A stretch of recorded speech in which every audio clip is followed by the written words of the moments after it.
Hi, and welcome everybody. This is Jenny Smith-Camejo from Positive Women's Network USA. I'm the communications director here. And we have Lisa Castellanos, who has been leading our Block Party webinars and will be doing so again today. So welcome everyone. Thank you for being with us on Saturday. And we can go ahead and get started. So this is the fifth webinar in the PWN Block Party series, which is made possible through the Grassroots Organizing Institute, which is a program of the Groundswell Fund.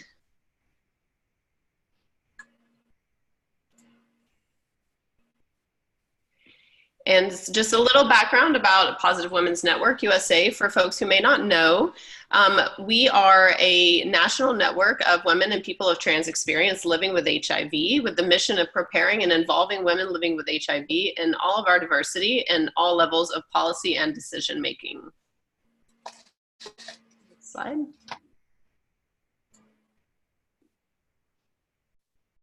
And PWN sees the HIV epidemic, especially as Black, Brown, LGBTQ, trans and gender nonconforming, and low income people are disproportionately impacted as a symptom of larger inequities and injustice.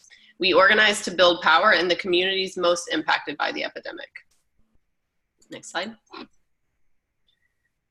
And PWN's core strategies include leadership development, organizing and mobilizing for strategic campaigns, which are both issue-based and electoral, policy analysis and policy advocacy, and using strategic communications. And all of our core strategies center racial, economic, and gender justice. Next slide. And so our policy priorities, which you can find online at the link that's on the screen, are universal health care, economic justice, sexual and reproductive health rights and justice, ending criminalization, trans rights, safety and justice, and ending violence against women living with HIV.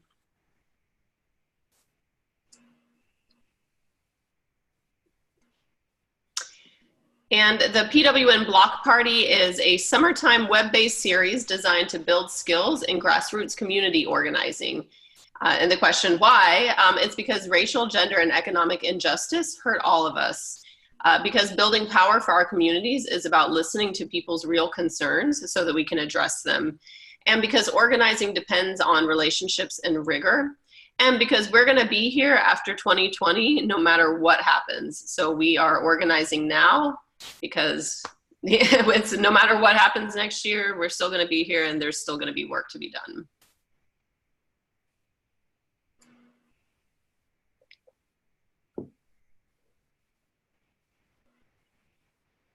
And for ways that you can participate during this, you can use the chat box. You can raise your hand and I will be monitoring, I'll be monitoring the participation over here. So if you raise your hand, I will promote you to presenter, which just means that you'll be able to speak. And you should feel free to live tweet during this. If you're on Twitter, our Twitter handle is USPWN. So please tag us so that we can amplify, but yes, feel free to live tweet during the webinar.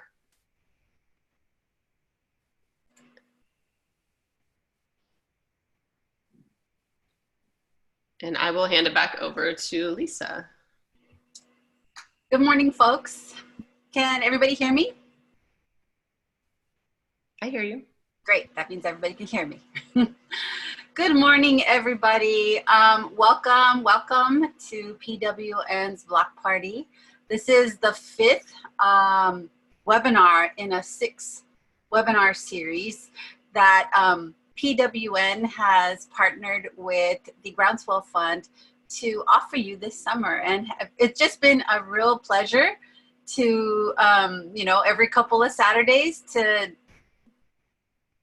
heat up my coffee and sit down and have these really awesome conversations with you all to explore concepts and methodologies around organizing. Today, what we're going to do is, well, before I do that, I just want to encourage people to introduce yourself in the chat box, what city you're from, your pronouns. We won't be able to do a a big round of introductions so that we can get through the material today, but feel free to do that in the chat box and wave to each other. Today's topic, we're gonna shift a little bit from the nuts and bolts of organizing, and we are going to pivot to a topic that's very near and dear to my heart. And this topic is called courageous conversations. And while we have been exploring lots of different aspects of grassroots people power building, we have been talking about exploring terminology. We have been exploring different examples of how to move from individual empowerment upstream to collective empowerment. Sometimes it's easy to forget that within all this work that we're doing around organizing, that there are relationships, right? There are relationships that are being established, that are deepening, and that are being initiated all through this process. And as in relationships that involve human beings, right? Human beings come with a lot of complexities, a lot of layers, a lot of growing edges. And in particular right now in the type of climate that we are experiencing in this country and indeed throughout the world, it's very easy, even within our own movements, within our own organizations, within our own coalition building, that we experience conflict. This webinar does not focus necessarily on conflict, which in and of itself is a whole other topic that we could delve into and explore. This conversation that we're having today is about how to kind of prevent conflicts, or hopefully prevent conflicts from even coming to a head. Because we have been practicing what is Robert Gass, and I'll talk about him in a minute, calls courageous conversations. And let's just dive right in. The content from this webinar, and just let folks know, this webinar is going to be a little shorter than the previous one. It's going to be about an hour. We're going to wrap up at 10. The focus of this, the topic and the content of this webinar is drawn directly from a toolkit that was developed by Robert Gass, who is the co-founder of the Social Transformation Project. And it is called the Courageous Conversations Toolkit, Tools for Transformation series. At the end of this webinar, I'll be giving you all a link where you can find the entire four-part series toolkit that you all can dive into and start to explore some of those tools. We're going to be covering two of the parts of the four-part series today. And my hope is that after this webinar, your interest will be piqued enough to look into the remaining two, which are really more the personal kind of templates and forms that you can use, and a process really. So we're going to jump into these two topics, which is really an introduction to courageous conversations. The first is how courageous conversations are actually a powerful paradigm shift that empowers leadership, not only from an organizational standpoint, but also from the grassroots community standpoint. And then we're going to talk about the first step in launching into this practice of courageous conversations. And that first step is assessing when to do it, when to have a courageous conversation. There's going to be several times in this webinar where we're going to pause and we're going to invite people to raise their hands. And we're going to open it up for conversation. Jenny and I are going to work as a tag team to unmute folks. And I really, really hope that folks are courageous to share and to just comment and to have a conversation about both the challenges and the benefits of speaking frankly with each other. So we know that what we've been exploring in this webinar series is the importance of collective empowerment. We've looked at different moments in history. We've looked at different ways of engaging community to move from the individual to the collective so that we can address systemic and institutional injustice and inequity, racism and white supremacy. And there have been moments in history where we have seen that the power of that really galvanized. What we often don't talk about is how within all these movements, guaranteed, there have been interpersonal challenges. There have been relational moments that may or may not make or break the collective effort that is being built. Now, this webinar is not a meant to be a therapy session or meant to be a solution, or this is the way that we can purporting to offer tools that will definitely keep us from having conflicts with the folks that we're building movement with. But it's definitely a something to think about, and some tools that may or may not work for you in particular, but may in all the aspects, but may offer some insight about a pathway so that we can, within our movements, as we are building and building collective movement to fight together, as you see in this slide, that we are able to manage the interpersonal relationships that are needed so that we can be, to keep us together, to keep us bonded, to keep us cohesive and united. So courageous conversations, courage, right? From the heart.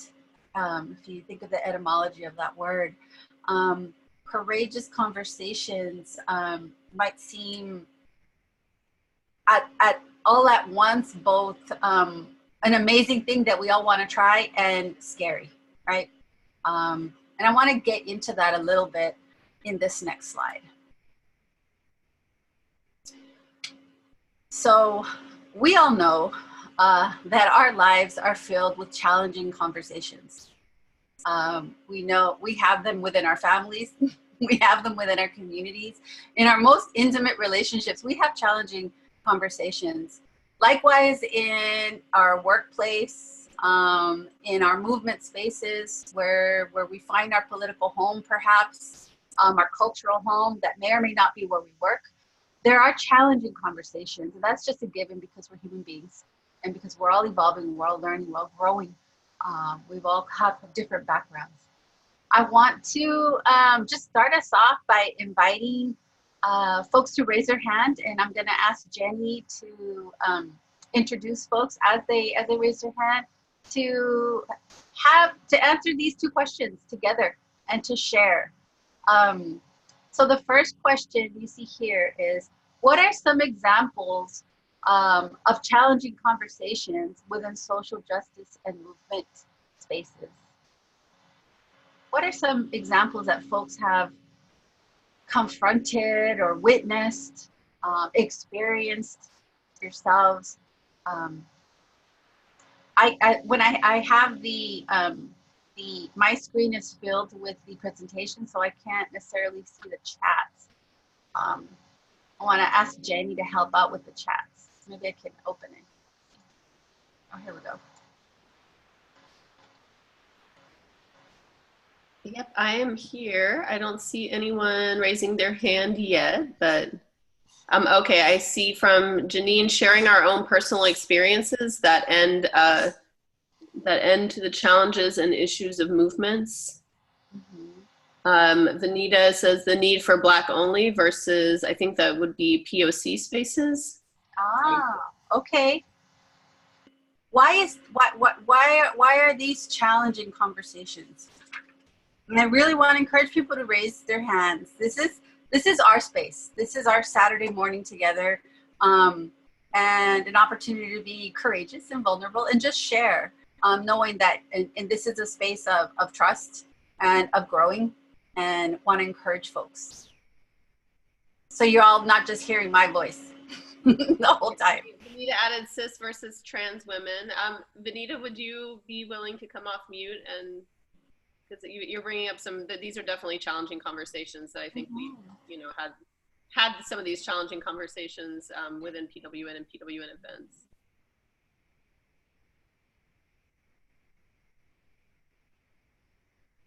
Janine says we have to be honest with ourselves and with others and know we will face criticism and adversity for doing so. Yes. Okay, oh, here we go. Anita. Okay.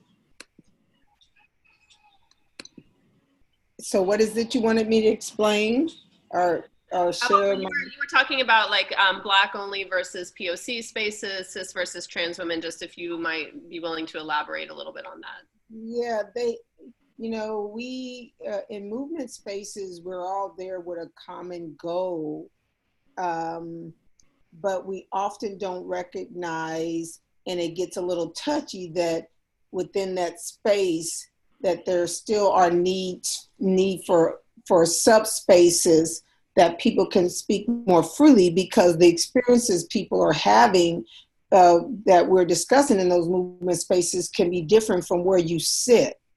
And whether cis, trans, Black, Latinx, and sometimes there is a need to be able to speak freer in these spaces and then come back to the collective. And there seems to be a tension that someone who's non-POC or non-trans is doing something wrong, and why we need to have that space when the space is for the good of all, when we can go away and come back collectively.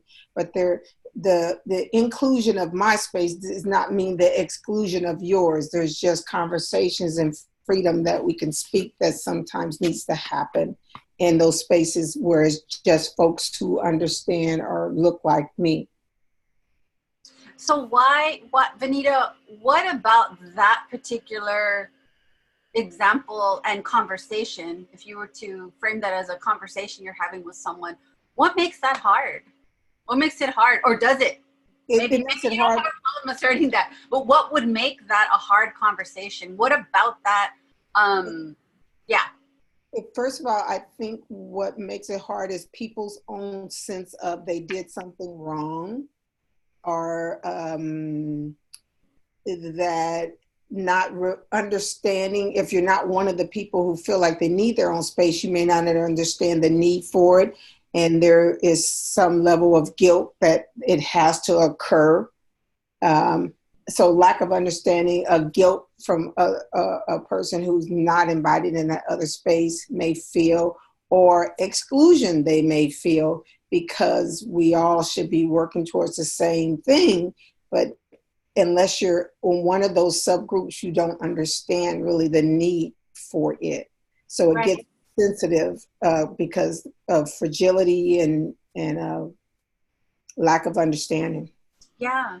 So maybe we might say that this kind of conversation that you're, the example that you're sharing, is actually the conversation about power and privilege, right? Who has power and privilege, who doesn't, right? That conversation about who has privilege and who has power is not an easy one, right? Have you experienced in having that conversation, or if other folks want to chime in too, if we just talk about that, the conversation, especially now, about power and privilege?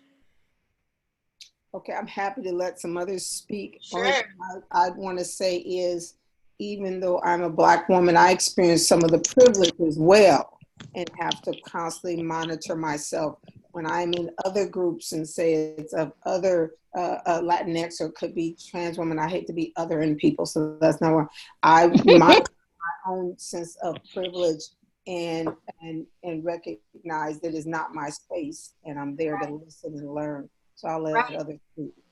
Right, and what you were, I'm gonna ask Wanda to share, but I just wanted to also mention that what you shared earlier is people have feelings, right? People feel guilty. There's like all this, be a hard conversation because we don't want to hurt people's feelings, right? And so it becomes could be challenging. Wanda, did you want to? Hi. Hi. Hello, everybody. I think one of the best examples that I have witnessed, and some of the others that are on the call may have also, was the AIDS Watch a few years ago when our trans sister stood up and said, "Where's our space?" And that was a very valid question. Some people were perhaps offended by that, but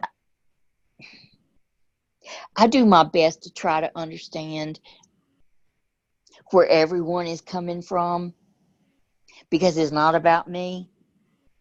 And when we had an incident, when there was a speak up right before Positive Living, and something happened before I got there, and it led to us having a breakout session about white women dismantling racism. And in that room, it got very testy because some people don't understand. Even I live in poverty, but the color of my skin affords me privilege. And I see that and I get that. So I really try to understand, to the best of my ability, other people's point of view. I have to. Right. And when we are in situations, thank you, Wanda, for sharing that. When we are in situations where we are faced with speaking up, right? Either whether it's to assert a POC, people of color space, or a HIV positive women's space, or any other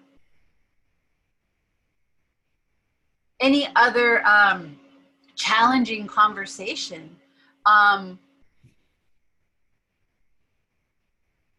We often have to ask ourselves, what is the risk if we don't speak up? And so I want to now ask a follow-up question of the examples that folks shared this morning. And I'm assuming that folks on this call have experience asserting, right? Asserting what is needed, having challenging conversations and struggling. And probably also folks have had experiences where, we're at home saying, darn, I should have said something. How do I talk to this person? How do I let them know that what they said or what they did has affected me, but also has greater repercussions? What do we risk if we ignore opportunities to have challenging conversations? What do we risk if we don't have them? I know folks here on this call have taken a lot of risk, I'm sure, in our movement spaces and no doubt in our personal lives. But what is the risk if we ignore challenging conversations? I want to hear that wisdom. So we have Tanya, Kamaria. Hi, this is Tana. Sometimes I have to rethink myself in some rooms that I walk in. I have had situations where I'm thinking community's gonna be there, and then it's a room full of professionals. And so I had to rethink what I was gonna say, and then I had to ask myself, how transparent did I want to be? And in order to get the question that I wanted them to see me as a Black woman, but also see my flaws and what it took for me to get where I'm at today. And so, it's difficult at times on being transparent but also I'm finding myself that if I can't be transparent, then I'm not helping women of color, cis women, anybody, so that's where I'm at. Yeah. Yeah. Yeah. So we risk silencing ourselves and not sharing a perspective that could benefit all. And I'm also seeing here, I want to give the floor to Kamaria, but I want to acknowledge some of the chat. Janine, I feel we risk the opportunity to change situations, which Tana just was referring to, for the better. We will risk our mental health, not vocalizing our feelings, which can turn into self-doubt and insecurity. Wanda, if we remain silent, we are allowing unacceptable and unaware behaviors to just keep happening. And Lisa, we become silenced, we become invisible, we become less empowered, we don't use our voice. Kamaria, do you want to jump in? Sure, can you hear me? The audio is a little hard, but go for it. Okay, I'll try. I'm driving, but I really want to be part of the conversation. It's really, I was just gonna say, it's a culmination of what everyone said, that we risk becoming a part of the problem. We risk becoming a part of those systems that further marginalize and oppress us if we don't take that risk, as Tana said, to be vulnerable and be transparent and speak up to make certain situations and issues more visible. And I think it's a risk that we have to look beyond in order to be the solution. Yes. I hope y'all can hear that. Okay. Yes. Yeah. I heard it. Yeah. And why is it that sometimes we feel reluctant to engage in challenging conversations? And it could be to varying degrees. Some of us might have like a 30-second pause and then we go for it. Some of us might mull things over for weeks or longer, vacillating between, should I talk to them, should I not talk to them, what should I say, how should I say it? Go back and forth. Why do we have that reluctance to engage? If we know that, if we know, as everyone has already stated in the chat box, and also the folks that have spoken, if we know that having them has so many amazing repercussions, has so many amazing possibilities, full of potential and positive things, why are we reluctant?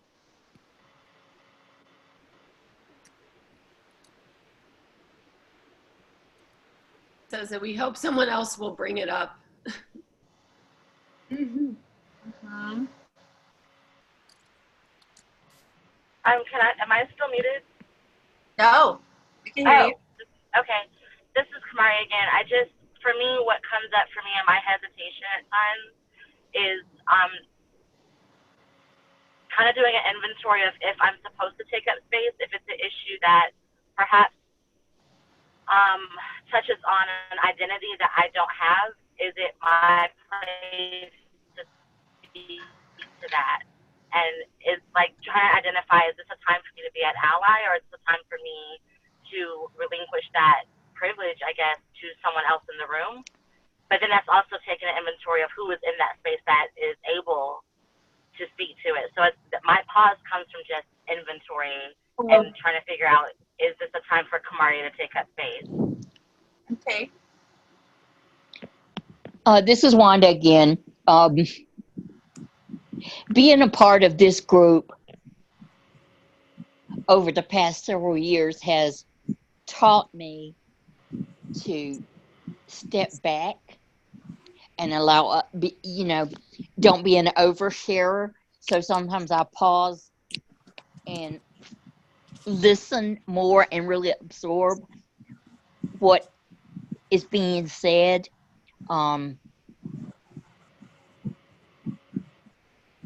Like I said, I can't be a black woman. I cannot be a trans woman. but I could do my damnedest to hear and to see what has happened historically and just say, hell no. So, just Right. saying. Yeah. Yeah, and folks are bringing up lots of really valid points, you know, doing that personal inventory about how much space am I taking up? Should I bring it up? Will it be heard? Is the group ready to hear it? We have to realize that all of those things are important things to consider, and we'll walk through a little bit of some steps. But the point of this webinar is to talk about how having courageous conversations and facing challenging conversations is an important thing to recognize when there is one that needs to be addressed, right? And that waiting for someone else to bring it up or hoping that the problem goes away. Someone mentioned earlier, we've never been empowered to, we don't know how to, we don't have the skill set, we've never been taught it. We're afraid that we'll be judged. We've actually been socialized. All people, a lot of people have been socialized to not rock the boat, to not say anything, right? And of course that is loaded with considerations for positions of privilege, positions of access. But one of the things that we want to talk about, and we're going to move on now, is that that there's a high price to pay when we avoid or when we expect someone else to bring up the challenging conversation. And part of why we don't want to do that is because, you know, we're humans. Emotions will fester and grow. We can build up cases against each other. Misunderstandings will pile on, and we can become distracted and weighed down by unresolved issues. When we know that in our work within the social justice and movement building world and efforts that we all are engaged in right now, probably in multiple ways, we need to be really focused.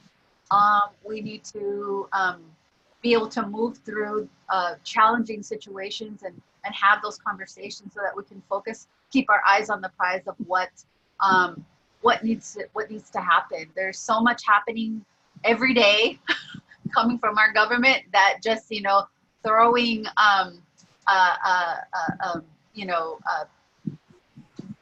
curveballs at us all the time, and we could get caught up in and it's confusing and it's a lot of information, and we could get caught up in a lot of distractions. And so when we finally get around to dealing with a situation, sometimes we procrastinated too long, right? And then we get into the realm of conflict. Conflicts are not conflicts are a fact of life, right? We deal with conflict all the time, and conflicts are another kind of opportunity. But if we prepare ourselves and train ourselves to have courageous conversations when there are challenging moments or interactions, that's another opportunity that's probably less easier to address than once we get into the conflict realm. So I'm going to move to the next slide. And I'm sorry, I know see folks here chatting in the box. Okay, and so we're going to think about courageous conversations as an invitation to a paradigm shift, right? A paradigm shift is just another way of seeing the situation and our worldview of what having a challenging conversation actually is. And so we want to shift from having the idea that a challenging conversation is a messy conversation that is a necessary evil and a distraction from important work. In other words, feeling like hassled when somebody is, you know, being difficult or has been either through words or deeds, been doing something. They're part of our movement family, and we just don't agree with them. And you know, having the conversation to tell this person becomes loaded and feels messy, because we often bring stuff from our own, you know, our own triggers into the mix, and you know, it leads to avoidance or putting it off, or worse, allowing it to fester and become major conflict. We want to shift from this perspective about challenging conversations to this perspective. We want to say courageous conversations are critical opportunities to advance the work and the mission. In other words, the more that we are able to see where the growing edges are within our own community, within our own movement, the more opportunities we have to move forward in our work. We want to shift from the paradigm of I avoid these difficult conversations whenever possible, or I let someone else bring it up, or I, you know, hopefully it'll just go away. They won't say that again, or they won't do that again. We want to shift from that attitude or perspective to this one. That we actually wake up every morning and we scan our world, our communities, and our inner circles of our and look for potential opportunities for courageous conversations that will build partnership and deal proactively with misunderstandings, disturbances, breakdowns, so that we can further our goal, right? So to actually embrace when someone brings, you know, when someone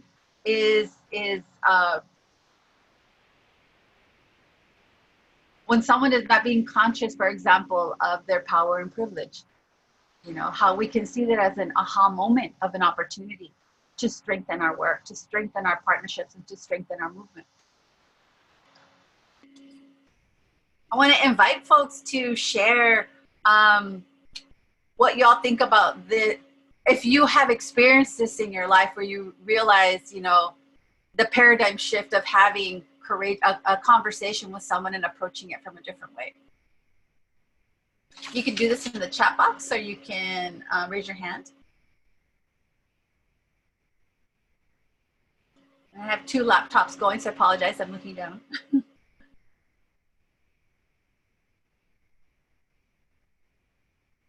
So the question is just, what are your reactions to this paradigm shift?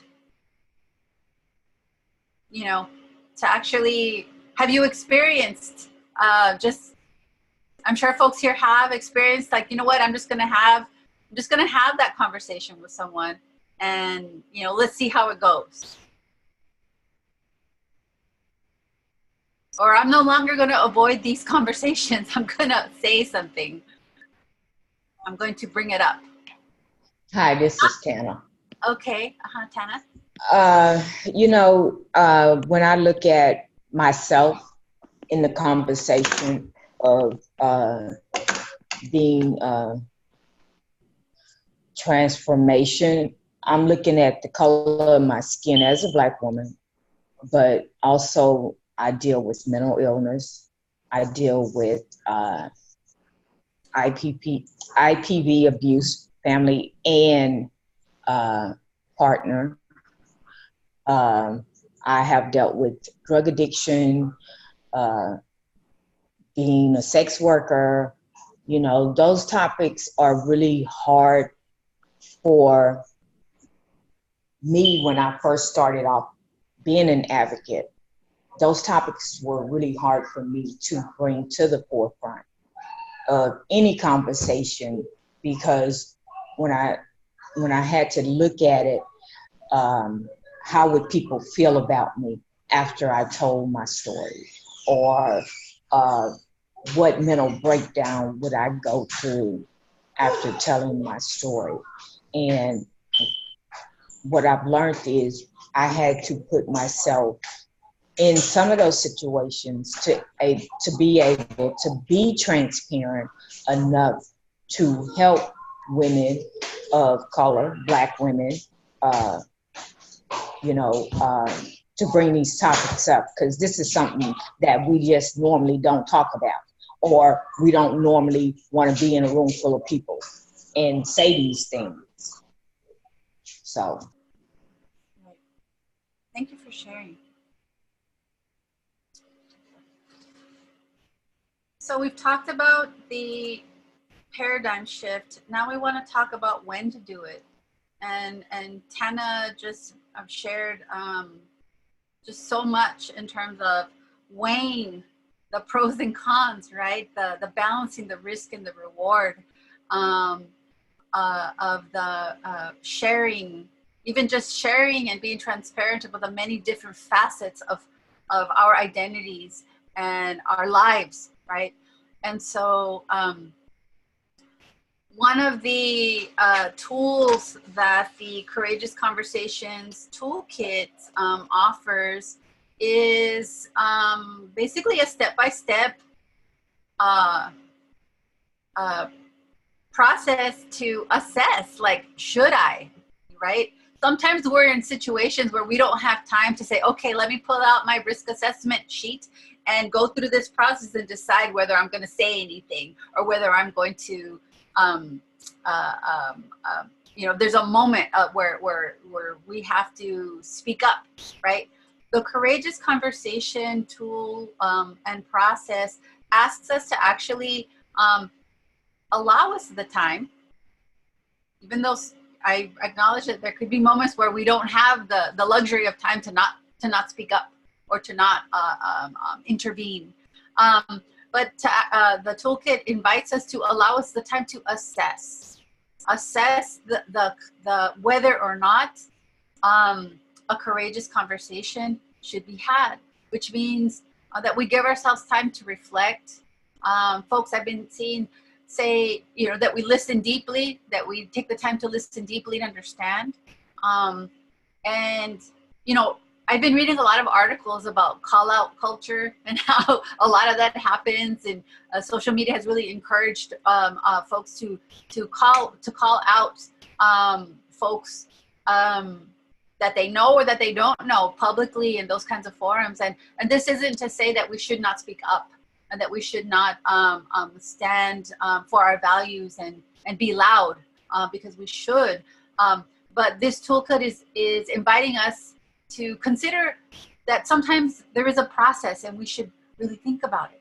And we should, for all the reasons that Tana shared, because of protecting our own integrity and our own, our health and our well-being, sometimes it is worth it to balance the risk and the reward. In the Courageous Conversations Toolkit, it asserts that all leaders need to become comfortable and proficient in having courageous conversations. It's also important to understand that dialogue is not always the right choice. You may or may not agree with this, but this is what the toolkit shares, and I think in some situations may be the best option. There are situations where it might be not the best idea to sit down and have an honest conversation with a particular person, right? Especially if there's if we move into like histories of conflict, right? And what we're facing right now, and the folks in this country that are butting up against basic human rights and basic values of humanity, you know, hard to have conversations with them. We do realize that, you know, there's a lot of power that folks can wield, and they're also, you know, we have to make decisions on where we're going to put our energy. The risk reward assessment is a tool to help you determine whether or not to initiate a courageous conversation based on strategic thinking rather than your comfort or discomfort in dealing with the situation. Let me repeat that. The risk reward assessment tool can help you determine whether or not to initiate a courageous conversation based on strategic thinking, not whether you're comfortable or uncomfortable in dealing with the situation. Right, so Wanda's sharing, you have to take a temperature of your setting you're in and whether it's safe to speak up. Vanita, you must consider power dynamics. And yes, I will be sharing the slides. In the toolkit, there are different steps to assessing, is this courageous conversation worthy, right? Should I go down this path? It takes a lot of energy and we have to be very invested to actually have this courageous conversation. And we have to be prepared for there to be no resolution, right? So, so consider step one. To assess what are the risks of inaction. So to ask ourselves, what are the negative implications and possible consequences of not having this conversation? Either for yourself or for the relationship. You know, in this moment in history, we actually need each other very much. I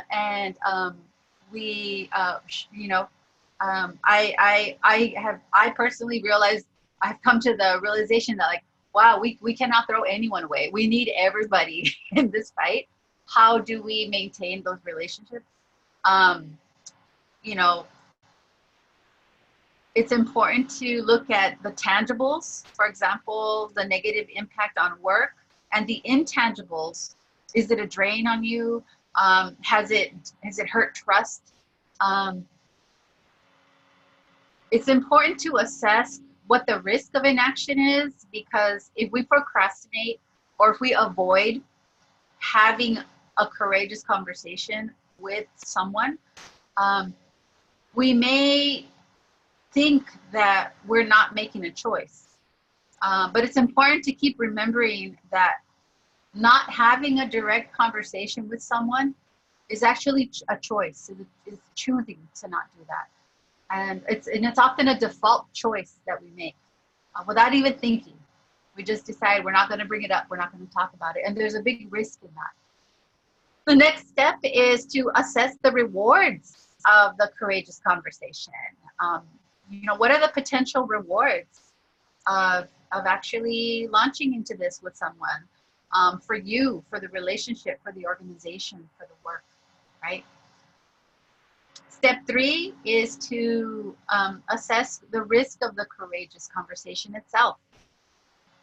What are the real risks of speaking honestly?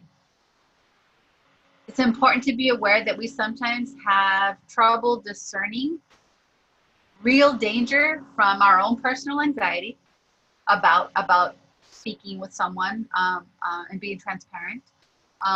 That may cause us to overestimate the risk of having the courageous conversation, or to see danger when there is none, right? In other words, sometimes we build it up in our head more than it actually is. And we realize that after we've had the courageous conversation, I'm sure we've all experienced, like, wow, that was not as hard as I thought it would be. You know, that was actually quite easy, and I'm so grateful that I actually brought it up, right?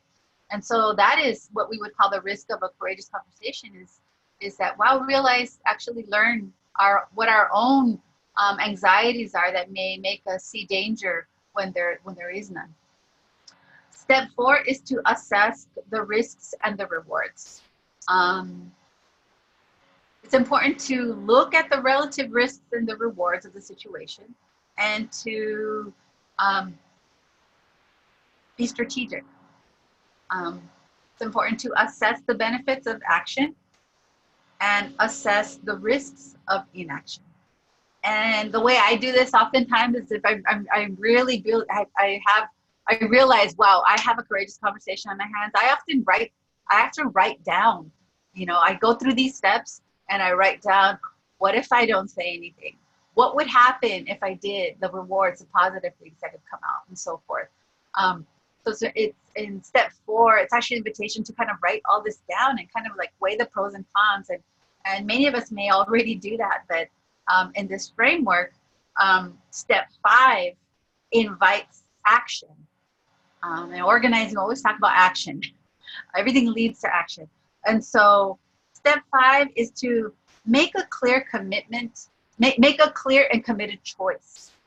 What do we mean by that?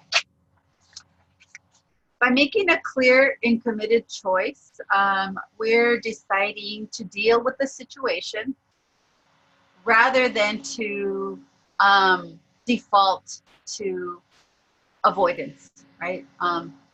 Not taking action is a choice, and it is avoiding the situation. And so the Courageous Conversation Toolkit invites us to consider 4 possible tactics to choose from.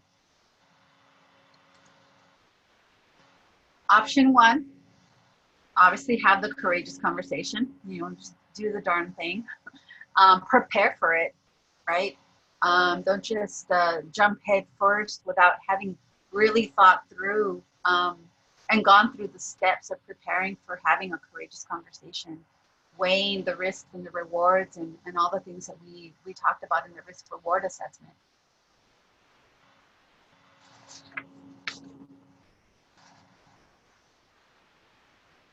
Option 2 is to have a courageous conversation with help.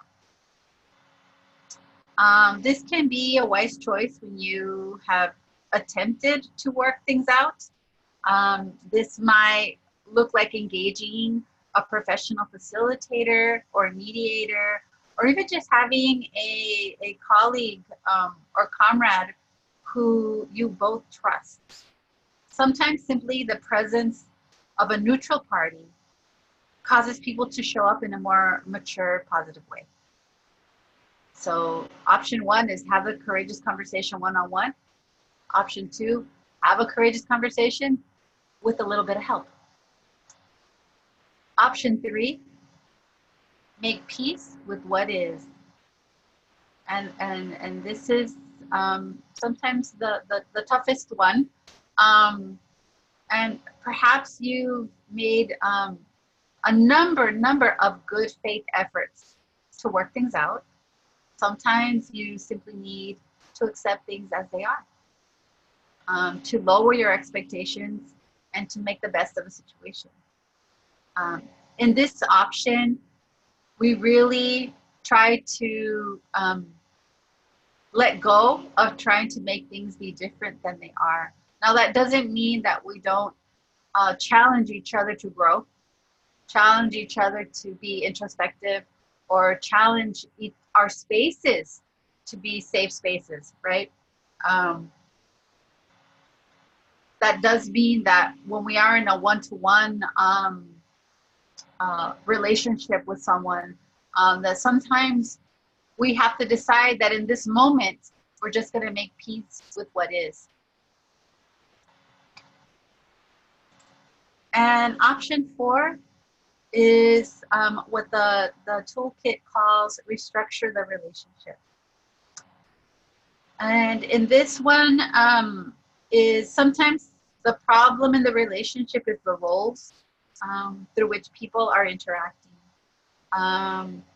Sometimes we may have all experienced in the past that some relationships are more challenging when there are certain power dynamics.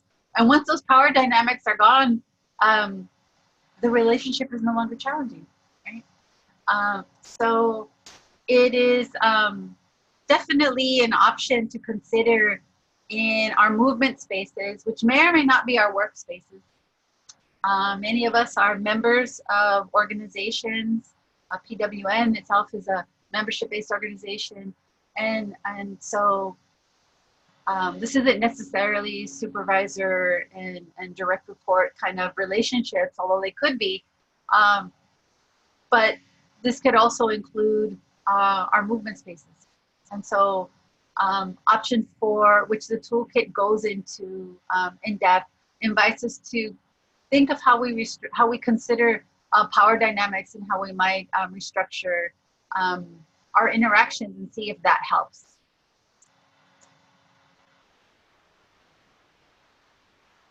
So I want to do a quick review of what we've just talked about. And the Courageous Conversation Toolkit Things that we've talked about is that avoidance and discomfort leads to further conflict. So why not talk about it? Each situation is an opportunity to practice and model leadership. We talked about how the Courageous Conversations toolkit invites us to base decisions on strategic thinking versus whether or not we're comfortable or uncomfortable with dealing in a situation, right? So to distance ourselves a little bit from triggering emotions and to instead be strategic and think about the bigger picture, in particular when we're talking about our movement spaces, but also in all sorts of relational situations. There are 4 options to choose from, not just the default option, which is to not talk about it or to wait for someone else to bring it up, right? We actually have a lot of tactics in our toolbox to help us address challenging conversations and challenging situations. We have tools. We may not have been trained in them. We may not have witnessed them growing up. We may not have been experienced in them, but this toolkit offers us tools to practice and see and to learn how to have courageous conversations. And finally, I cannot overemphasize the importance of practicing and practicing and practicing, having courageous conversations.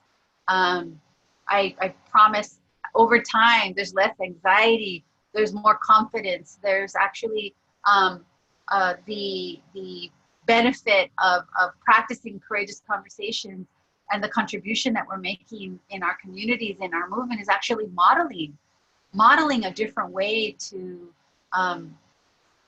interact with each other. Something we're not seeing in our federal government and coming out of the current administration, of how to model having a courageous conversation is actually a quite powerful cultural tool that we need to practice, and that will definitely help us within our own movements, amongst ourselves, have more opportunities to head off conflicts, so that we aren't distracted or fragmented in our movement work. So it's a little after 10. I want to maybe invite a couple of comments, if folks have any in the chat box, or if anybody wants to share. And this is a very quick overview, introduction of courageous conversations. And yes, I see Vanita's comment that courageous does not mean safe. So that's very true. And why we would use the risk assessment tool to make that assessment. And you know, Lisa, I'm thinking about some of our trans sisters or any other TG, transgender non-conforming folks, just showing up is already an act of courageousness, and sometimes to go further becomes unsafe. So just to put it in perspective, when, you know, power dynamics may be a little more balanced, and recognizing that, you know, some folks just are showing up as a challenge, and it takes an amount of courage to do so, and anything after that just isn't safe. Unless you're, absolutely. You know, Absolutely. Yeah. And that definitely in external facing, what I mean by that, outside of our movement spaces, in the greater world. Yes?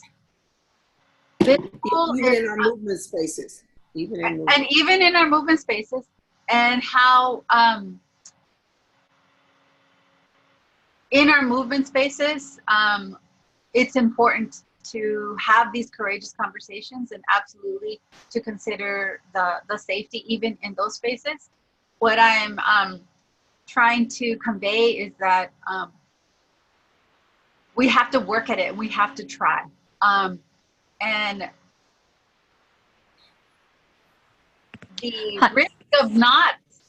risk of not having courageous conversations, as difficult and as challenging and as uncomfortable as they are all the things that we talked about, right? And so this isn't to say that courageous conversations aren't messy. It's just or difficult. It's more conversation. It's a more conversation about how we should explore them and try them on. But of course, everyone has to assess whether it's the risk and reward assessment of it. So I want to just kind of share here this link.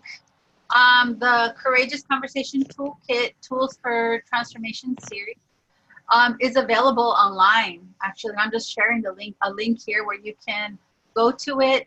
There are, what we talked about in this webinar are the first two sections of a 4-part series. And the other 2 parts, How to Prepare, which actually walks you through a step-by-step process where you can plug in and say, this is a courageous conversation I want to have with so-and-so, who I know. How would I have, and I want to resolve it, or I want to talk about something that's really, really important. It walks you through how you might prepare for that conversation in a rather extensive way, and best practices of more tips on how to approach courageous conversations. All of this is an invitation to try something, right? In our movement, we have all experienced conflict, and some of that conflict has been just a conflict of how to go about doing things. Other conflicts may actually cause harm. As Benita was sharing, there are, in our movement spaces, there are conflicts that are not safe for our communities. And courageous conversations is one approach to help reduce some conflict. Conflict is not inevitable. We live with it every day. And having conversations within our movement spaces, will only make us stronger. And so I want to share this link, this bit.ly/courageous-conversations 2019, no spaces. Will take you to the full toolkit, and you can print that out and take a look at it and start practicing. And for more information about PWN, you can go to www.pwn-usa.org. And our amazing Barb Cardell, who is not here today, she has been joining us for the previous 4 webinars. Here is her contact information. If you'd like to reach out to her, she will be sharing slides of this presentation. But if you go to that link, everything that was in the slides will be in the toolkit and more. And with that, we wrap up this webinar. Our last webinar is turning outreach lists into smart contacts, kind of pivoting back to our nuts and bolts of organizing, will be on September 14th. Thank you so much, Lisa, and thank you to everyone who was here with us on your Saturday. Really appreciate the participation and the attention folks are showing to this, and looking forward to seeing you on the next one. Woohoo! Bye, bye. Thank you, Bye, Jenny. bye, everybody. Thank you all.